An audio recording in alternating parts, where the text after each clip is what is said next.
morning, my dear brothers and sisters. Good morning, Father. Happy Easter po muli sa inyong lahat. Happy. We've heard today both external and internal disorders with the characters of our readings today.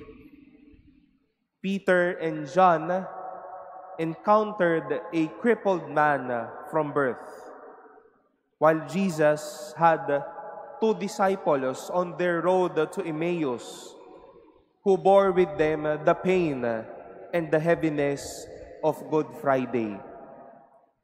Disorders that disabled them to continue. Pwede naman po nilang ituloy yung kanilang buhay, pero may bigat at hadlang yung pagpapatuloy ng buhay na sinasabi nga po natin. But what gave them the happiness to go on and pursue, although with these disorders that they bear? Isa lang po marahil ang makikita nating sagot. When they were encouraged to rise and go. Ang masabihan na padayon, tuloy lang, lakad pa, abante pa, arriba, sabi nga po natin. My dear brothers and sisters, we bring with us those disorders deep within.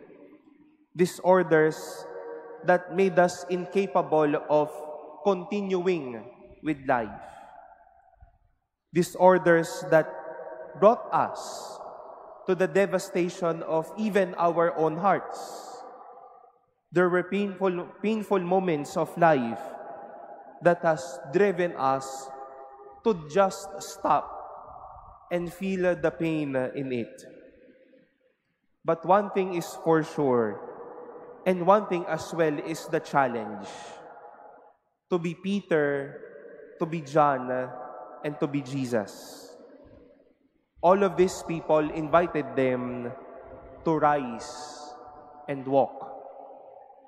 Ang may puso para magsabi na magpatuloy, huwag matakot, at huwag mangamba.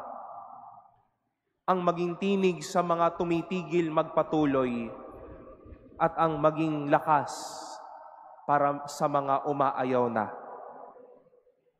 Good Friday may have made us sad. Life's Good Fridays may have turned our hearts to bitter sorrow. But Easter Sunday, our third day, our experience of Easter, will always invite us to rise and walk. We are not to stay at our own disorders.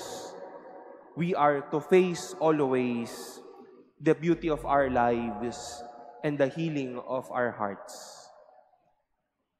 The risen Lord invites us today, rise and walk. Disorders are not for us to embrace. It is healing we all need to welcome.